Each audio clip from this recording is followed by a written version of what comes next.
Even तुम भी Germany से पाकिस्तान आकर इन मस्जिदों को देखो। दुरो राठी, आपकी ये वीडियो बगैर सर्च के बनाई गई है। ये तुम्हारा भेजा गया पुराना जासूस मुफ्ती अब्दुल रऊफ ने नमाज जनाजा क्यों पढ़ाई? तुम अफगान तालिबान से जितना करीब होते जाओगे तुम्हारी परेशानियां इतनी ही बढ़ेंगी कि वो तुम्हारे कमेंट्स पढ़कर पाकिस्तान पर एक्शन लेगा। Now you are godi YouTuber. किसी मुल्क की टेरिटरी की तरफ मिसाइल दाग देना और बदले में अपने ही जहाज खो बैठना, इससे बड़ी जलालत क्या हो सकती है? इवन कि अपना S-400 डिफेंस सिस्टम और अपनी एयर बेसिस भी गंवा देना। इंडिया के 3 रफाल जेट्स को मार गिराया। इंडिया के S-400 डिफेंस सिस्टम वो तो पाकिस्तान के सामने टिक तक नहीं पाए।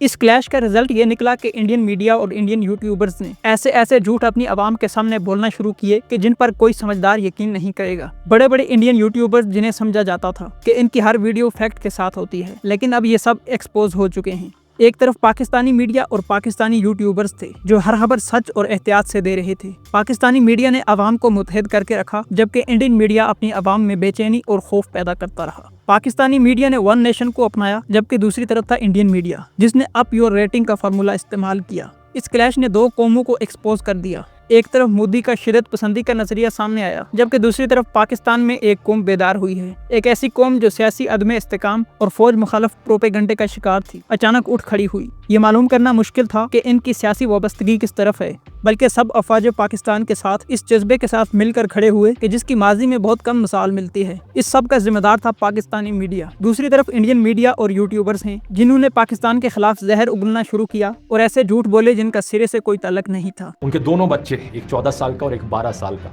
मारे गए।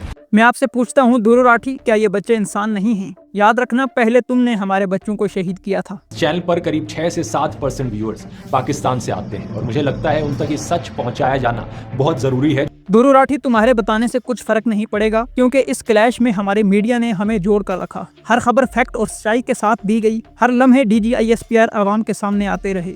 इवन अभी तक दुनिया के किसी मीडिया आउटलेट ने पाकिस्तानी मीडिया या DGISPR की किसी भी न्यूज को फेक नहीं कहा, क्योंकि हमारे मीडिया ने हमें हर लम्हा सच दिखाया। लश्कर और जैश के रिक्रूट्स को यहाँ ट्रेनिंग दी जाती है। तुमने जिन मस्जिदों का जिक्र किया है, BBC और दीगर इंडिपेंडेंट मीडिया आउटलेट्स यहाँ विजिट कर चुके हैं। इवन तुम भी जर्मनी से पाकिस्तान आकर इन मस्जिदों को देखो। तुम्हें ना तो कोई क्लाशनकोफ दिखेगी और ना ही कोई ट्रेनिंग सेंटर। दुरो राठी, आपकी ये वीडियो बगैर सर्च के बनाई गई है। तुमने इंडियन मीडिया के शाया करदा झूठे बयानियों को अपनी वीडियो में कवर किया है, जिससे ये साबित हुआ है कि आप एक इंडिपेंडेंट कंटेंट क्रिएटर नहीं हो। 2014 का वो दिल दहला देने वाला आतंकी हमला, जहां कम से कम 132 मासूम बच्चों की जान गई थी। मैं यहाँ पर तुम्हें एक मिसाल दूंगा। ये तुम्हारा भेजा गया पुराना जासूस कुलभूषण यादव। तुम इस पर खुद ही रिसर्च कर लो। तुम खुद ही जान जाओगे कि पाकिस्तान में BLA और TTP जैसे दहशतगर्दों को फंडिंग और एमुनेशन का सप्लायर कौन है और कौन इन दहशतगर्दों को लीड कर रहा है। तुम्हारी इस वीडियो से अंदाजा हुआ है कि या तुम जाहिल हो या एक्सपोज हो चुके हो। उम्मीद है कि तुम आने वाली वीडियोस में खालिस्तान पर भी डॉक्यूमेंट्री बनाओगे। एक फोटो में देखा गया जहां वो मारे गए आतंकवादियों के लिए फ्यूनरल प्रेयर्स लीड कर रहा था। मुफ्ती अब्दुल रऊफ ने नमाज जनाजा क्यों पढ़ाई? अगर मैं तुमसे पूछूं कि तुम्हारे जयशंकर ने अफगान तालिबान से इस क्लैश के दौरान राब्ता क्यों किया, तुम ये कहोगे कि अब वो इंटरनेशनली टेररिस्ट नहीं है। तो मैं तुम्हें बताता हूँ कि मुफ्ती अब्दुल रऊफ भी अब टेररिस्ट नहीं है। तुम अफगान तालिबान से जितना करीब होते जाओगे तुम्हारी परेशानियां इतनी ही बढ़ेंगी। डिमांड कीजिए कि इन सबूतों के बेसिस पर पाकिस्तान को FATF की ग्रे लिस्ट में दोबारा से डाला जाना चाहिए। FATF इतना बेवकूफ नहीं है जितना तुम लोग हो। क्या FATF खुद से सर्च नहीं कर सकता कि वो तुम्हारे कमेंट्स पढ़कर पाकिस्तान पर एक्शन लेगा?